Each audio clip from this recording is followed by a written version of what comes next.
सभागृहात कृषी मंत्री माणिकराव कोकाटे रमी खेळत असल्याचा व्हिडिओ समोर आलाय।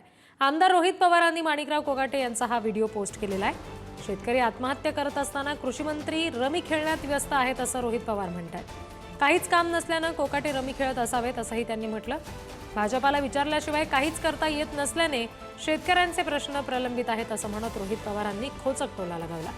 तर यावर विरोधकांनी आता हल्लाबोल चढवलेला आहे। कोकाटेंच्या राजीनाम्याची मागणी त्यांनी केली आहे। या प्रकरणानंतर ऑनलाईन गेमिंग बाबत सुद्धा मुख्यमंत्र्यांच्या विधानसभेतील आश्वासनाचा दाखलाही दिला जातोय। बघूयात रोहित पवारांची एक पोस्ट काय आहे। जंगली रमी पे आओ ना महाराज।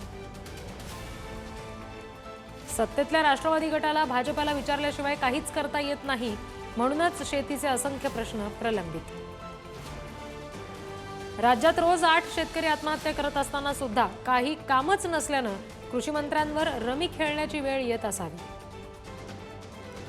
रस्ता भरकटलेल्या या मंत्र्यांना शेतकऱ्यांची कभी गरीब किसानों की खेती पर भी आओ ना महाराज ही आर्तहात ऐकू येईल का?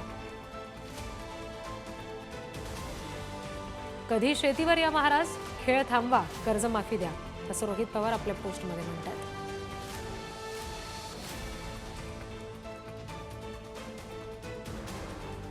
तर या सगळ्या संदर्भात राजकीय वर्तुळातल्या अनेक प्रतिक्रिया आलेल्या आहेत, बघूया। कायदा हा गेम बंद करण्याकरता पाहिजे। तुम्ही खेळणाऱ्यावर कारवाई करून हा विषय संपणार नाही। हा गेम जर बंद करायचा असेल तर त्याचा कायदा एक्सक्लुझिव्हली केंद्र सरकार करू शकतं। मी स्वतः पत्रही लिहिलंय, मी त्या ठिकाणी IT मिनिस्टर साहेबांशी बोललो आहे। आता हे जे काही त्यांनी रूल्स तयार केलेले आहेत त्यांच्या मी लक्षात आणून दिलेलं आहे की केवळ या रूल्सच्या भरोशावर आपण याच्यावर नियमन करू शकत नाही। त्यामुळे केंद्र सरकारमध्येही आता गांभीर्याने विचार चाललेला आहे। आम्ही त्याचा पाठपुरावा करतोय आणि केंद्र सरकारकडनं अशा प्रकारचा कायदा झाला पाहिजे याचा पाठपुरावा राज्य सरकार करेल। मुख्यमंत्र्यांनी केंद्र सरकारकडे बोट दाखवून आपण पाठपुरावा करूया असं आश्वासन दिलं। लाखो संसार उद्ध्वस्त होत असताना जंगली रमीवर बंदी आणण्याचं धाडस मुख्यमंत्र्यांनी दाखवलं नाही।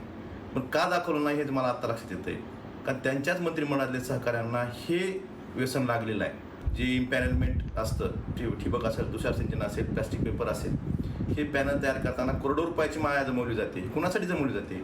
मग हे जंगली रमी खेळण्यासाठी तर जमवली जात नाही ना, हा प्रश्न मला पडलेला आहे। अशा ठिकाणी जर असे प्रकार होत असतील तरी महाराष्ट्राचं दुर्दैव यापेक्षा कुठलं असू शकतं। त्यामुळे आता तरी मुख्यमंत्र्यांनी कृषी मंत्र्यांचा राजीनामा घ्यावा।